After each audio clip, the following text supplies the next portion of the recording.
for a second. But we're still here. I think we're still here. Yeah, we're still All right, here. Arch. What's the question, Arch? So, well, my question is, why do you think Star Citizen has received such an overwhelming positive response from the video gaming community? We talked about this many times. Yeah.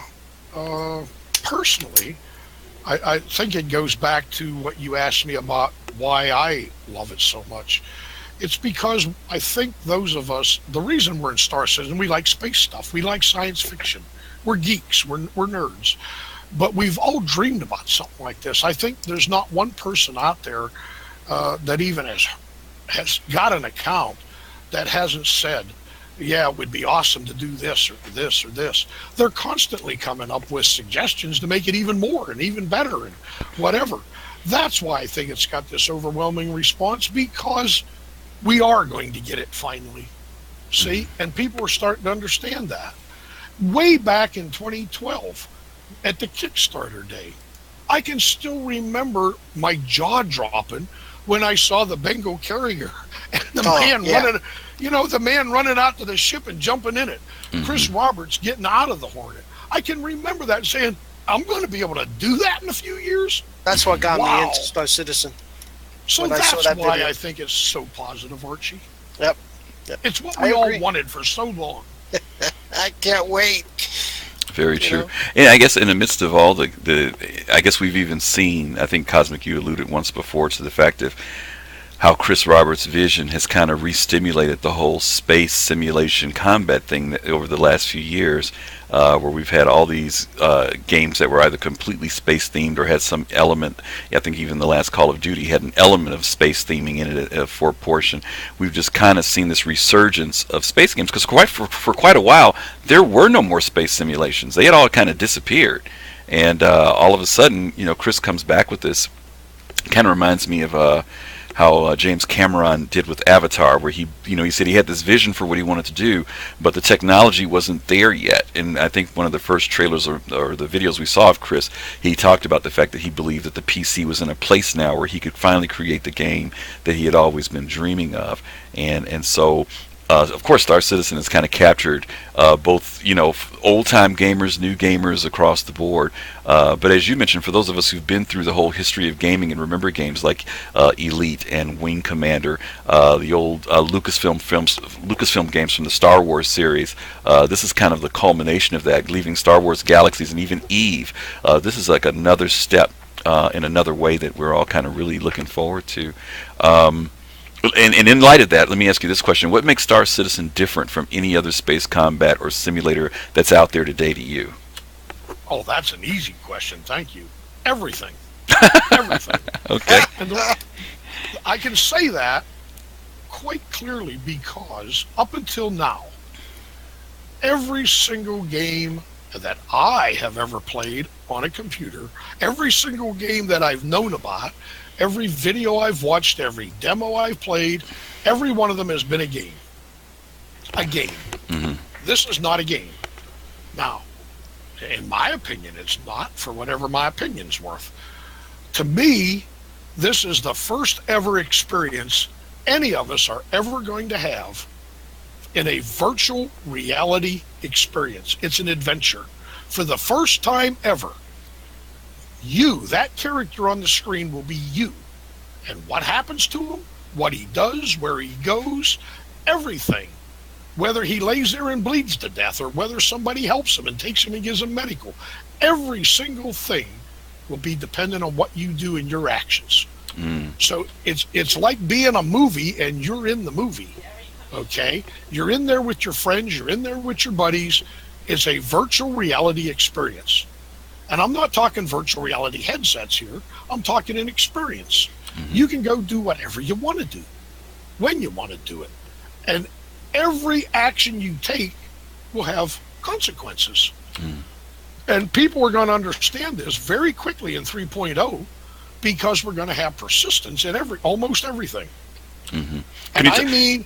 Talk about that a little bit, because in case there's somebody here who's never, not familiar with Star Citizen, when you talk about persistence, what does that bring differently than any other game? Oh, it brings a huge difference to gameplay, because the things you're going to notice right away that will be persistent will be things like, we'll start with the ship, because that's what we've all been playing with. Pew, pew, fight them up. Your ship goes, you hit X respawn. Or you go back to the terminal, you pay a little fee, get your ship back. Or you wait 2 minutes and get it back. You log off, you come back in, you got a fresh ship, all your missiles, everything's fine. You don't need that stinking repair station. Okay? Mm-hmm. With 3.0, this all changes. Oh boy. With 3.0, your ship damage will be persistent. Your fuel, and in particular, your quantum jump fuel, which is separate from your other fuel, that will be persistent. If you're using ballistic weapons, your ammo will be persistent. Okay? Everything will be persistent. Okay, and when we say persistent Cosmic, we're saying basically if you leave the game and let's say you bought 1,000 rounds of ammo, you fired off 400 rounds, so you've got 600 left. When you come back in the game next time, you're not back at 1,000 again. You're still at 600, right? Yeah, let me put it to you this way. Old Cosmic screwed up 2 weeks ago. I went out fooling around with a little X85, and I was so enamored by the thing, I went and did ICC Mission 1. Bang, that was easy. I went and did ICC Mission number 2. Now remember, I got to jump to Tessa, jump way out to nowhere, come back to Tessa, jump out to nowhere, and then like a complete and utter fool, I jumped back to Tessa. And ran out of fuel. Only I didn't make it. Yes, ran out of fuel. I got about 2/3 of the way back, and my ship went. And there's no Starfarers yet. And I looked way out in the distance, and here was Crusader, a tiny little thing, and I said, it's going to take me about 3 hours to fly there. Wow. So I logged off the game, and I come back in again. Right. You can't do that after 3.0. If you run out of quantum jump fuel, you're going to be sitting at home staring at that monitor for a long time till you get that thing to a repair station to buy fuel. And you'd better have money. Yeah. So the first thing you're going to have to do is get some missions under your belt and get some money in your account. Yeah. Or else you're not going to be able to get your ship repaired, buy missiles. If you missile spam, you better have some money, or you're only going to do it once. It's like the man said, you can land that big ship anywhere, only once. Yeah. Yeah. So you're going to have money. Everything's going to be like this. The other thing I'm looking forward to is your character. We all run around now because it defaults in the run mode. Mm-hmm. And I've told the devs, a lot of us have told them, not just me. I don't want to toot my horn. I'm just part of a whole large entity here. We've told them several times that the default should be walk, not run. Mm-hmm. If you hit the B key, you toggle it to the walk mode. Right. See? Well, in 3.0, if you start running everywhere, the guy's stamina is going to go. Mm-hmm. He's going to get out of breath. He's going to be tired. He's going to be shaking when he's trying to aim his rifle. He's not going to hit nothing. It's pretty much how I play now anyway. It's going to be a game changer. Yeah. So, there's going to be a lot of stuff like this. The good part is when you make money and you finally buy yourself a rifle or you get yourself a spacesuit or armor, that also will be persistent. Now, at some point down the line, 3 or whatever, I don't know, somewhere you'll be able to take that stuff in and sell it as used items and buy something new, but not right away. But the stuff that you purchase in-game with in-game money will be persistent, but so will your character, so will your ship, so will your fuel. Pay attention to your quantum jump fuel. Or you're gonna learn just like old Cosmic did the hard way. So Cosmic, real quick, explain that, because there's the quantum fuel, and then there's the other. Is it hydrogen? Is that what the other one is? The second fuel? I forget what they call the second one. I think it's called hydrogen fuel. I think the primary fuel is hydrogen. Okay, I think so. And can you explain the difference between the two for folks that don't know? Yeah, the one fuel, and almost all the ships, including the Auroras, have a little scoop on top, and as you're flying along, it just scoops in space gunk. And it has microprocessors that process out the, say, hydrogen. We'll use that term. Mm-hmm. It's hydrogen. It processes it out. Now, it does not keep your tank full, but it helps you from not running out as quickly, okay? All the ships have this pretty much. Most of them do. Now, some ships, the Freelancers, the Starfarers, some other ships, they can actually orbit in the high atmosphere of, say, a gas giant and they can refuel their own tanks. Mm-hmm. So my freelancer DUR can do that and refuel his tanks. The Starfarer can not only refuel his internal tanks that way, he can fill up all them external tanks to keep the fleet fueled. Mm-hmm. Doesn't cost anything, see? Mm-hmm. So that's one type of fuel. You know, there's fuels for that and for your thrusters, but the amount of that, you've got a lot of that. Mm-hmm. What they're going to have to work on in 3.0, and I hope they do this right off, is they're going to have to give us a lot more quantum jump fuel. It's going to have to last a little longer than it does now, because we're going to be jumping a lot further distances. Yeah. And that's something that people are going to adjust to. But you got to keep an eye on that quantum jump, because it will be a very long way. I mean, even now, if you jump from Port Olisar to Yala, out to the asteroid belt, simple jump. But look how far it is, hundreds of thousands of kilometers. Right. Okay? If you're out of fuel, you ain't going to get there, or you're not going to get home again. You got to have the fuel. What do you think? Bring the Starfarer active to refuel? Do you know, Archie, they talked about refueling will be a thing in 3.3, I think. Yeah, it's a while. Oh, okay. It's a while before All right. that comes, yeah. We're getting there. We're getting there. Yeah. I believe it's 3.3. I'd have to go look. It's later. And So new players? Yeah, I'm actually going to skip that question because of our time. Okay. I just want to kind of, he can, because he's kind of talked a little bit about what's there now. But Cosmic, the final question we want to ask you about is, what can a new player or players just in general expect with 3.0 when it's launched? I mean, it's been a big.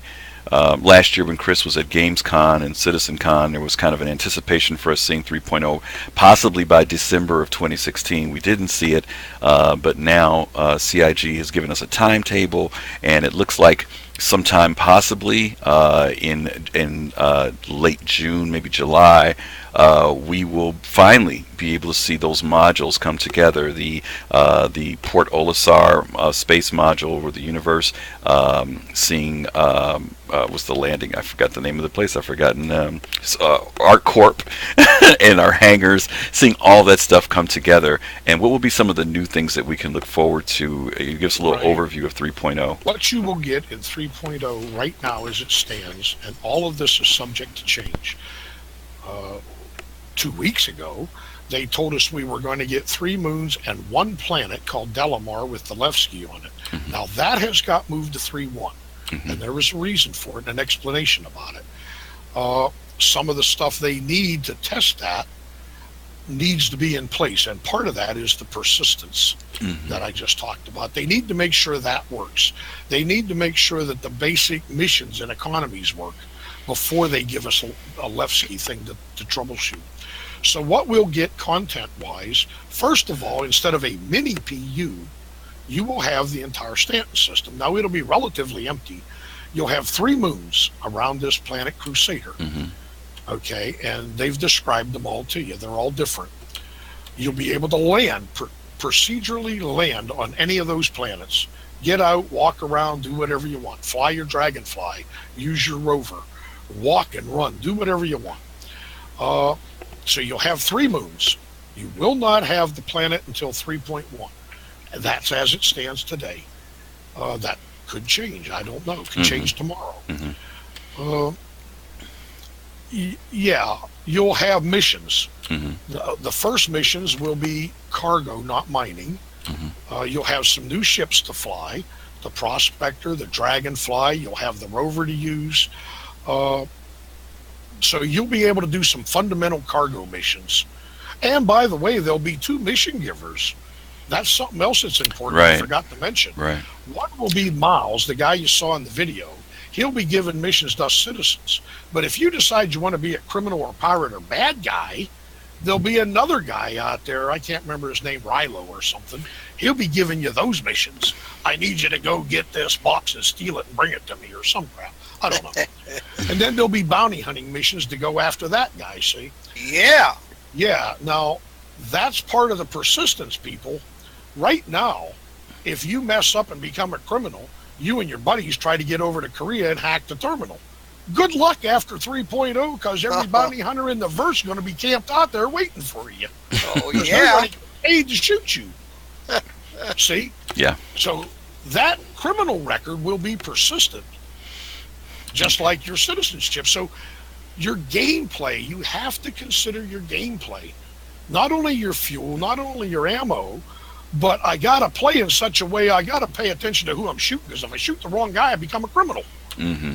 And it's going to be a lot harder to get rid of that criminal record after 3.0.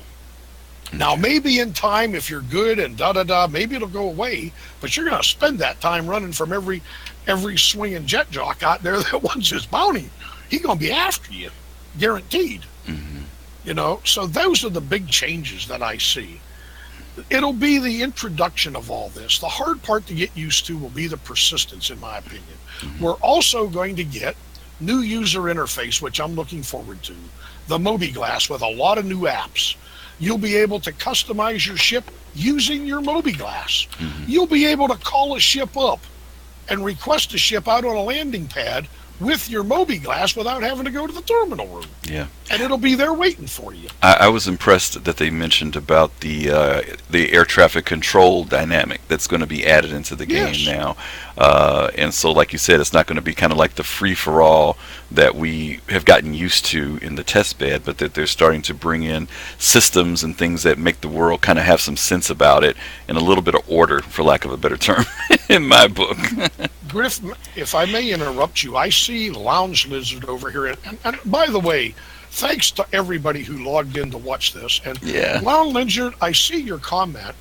You're sick of seeing small ships. You want some other stuff. I can tell you that Ben Lesnick himself has just recently mentioned that from this point on, they are going to concentrate on what he calls career/utility ships. And we are going to see them throughout the rest of this year. We are going to see them into next year. Now, the next ship that is planned right now for concept sale is the 600 series. It'll be the first one. It'll be called the 600i, the luxury version. Probably some kind of fancy passenger thing. I don't know. Yeah. But I can tell you what's planned. What's planned is a medium-sized version of the Reclaimer.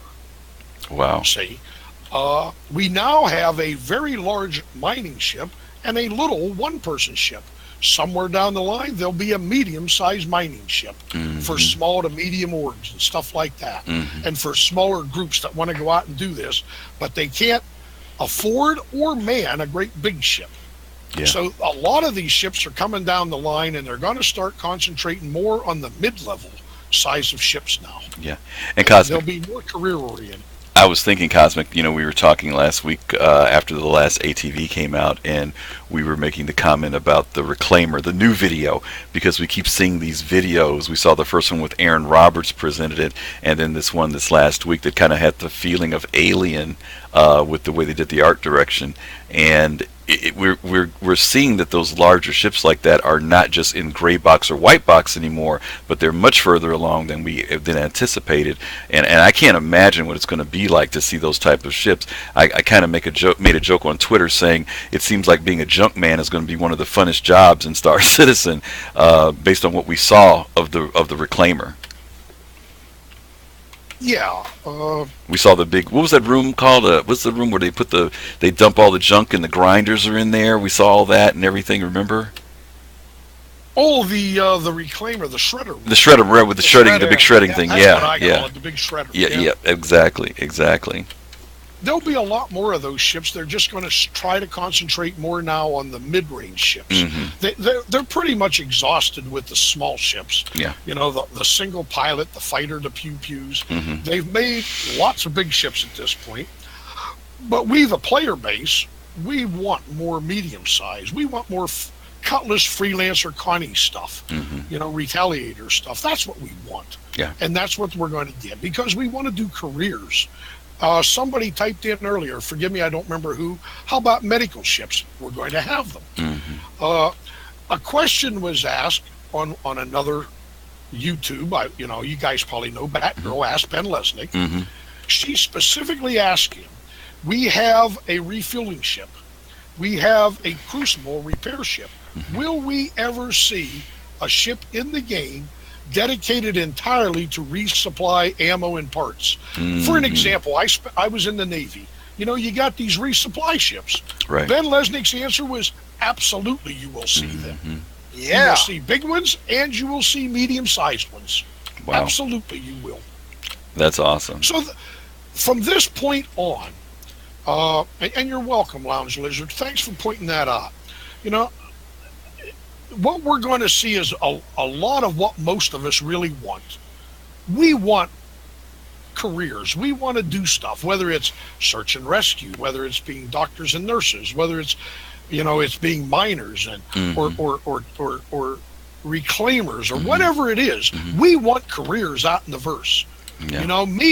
I'm a city bopper, man. I want some cargo things. I love my Banu merchantman. I love my freelancer. I got a Taurus. I'm dedicated to this. Right. But yeah, if we can get more mid-range things, so look at that Starfare, beautiful big refueling. Wouldn't it be nice to have a smaller mid-range refueler? Right. Wouldn't that be nice? Yep. Stuff like that. They're going to concentrate more and more on that. And what will help them is as they give us the careers, the cargo, the mining, get out and play those careers and then give them your feedback. Boy, I like this. I really like that, but this not so good. That way they know what you want. And they can, when they go to make the ship, before they get down to the nuts and bolts of putting it together, they'll know what kind of ship to give you based on what you like to play. Absolutely. Does that make sense? I hope to everybody. Oh yeah, absolutely. Yeah. Well, look, we have had Cosmic on today. You guys know our special guest today was Cosmic Trader, and Cosmic, we can't thank you enough that you took out some time to spend it with us this afternoon. For you, it's evening, right? What time is it your time? Oh, just before 9 p.m. Before 9 p.m. You're way too kind, Griffin. You are too nice of a guy. You know as well as I do, I've bored all these poor people to tears, and I apologize. No. I apologize. I'm well known for running at the mouth. You never bore me. No, Cosmic, trust me. Everybody that knows me knows I run at the mouth because I get so excited about Star Citizen. Well, that's why we have you on. To death. Yeah, that's why we have you. I'm the one that bores you. Now, that's why we have you on, Cosmic. You're a wealth of information, and you put in a lot of time keeping up with what's most current with Star Citizen, as well as the history of the game, so we really appreciate it. Archie, man, I thank you for hanging out and keeping the comedy going for us and helping out with the questions today. And, of course, to all of our friends out there in the Star Citizen community, we really appreciate you guys hanging out with us this afternoon. Again, hopefully we'll do something else like this again. We'll have somebody else on, or else we'll be doing a stream. But until then, you guys enjoy the rest of your Sunday evening and afternoon, and thanks again for stopping by. We'll say goodbye again, everybody. See you guys later. More guys to throw popcorn. Good night, everybody, and thanks again for stopping by. See you guys later. Thanks, guys. Later, Cosmic. Griffin, this is great. I had a wonderful time, and I hope we could do this again. We will, my friend. We'll see you guys soon.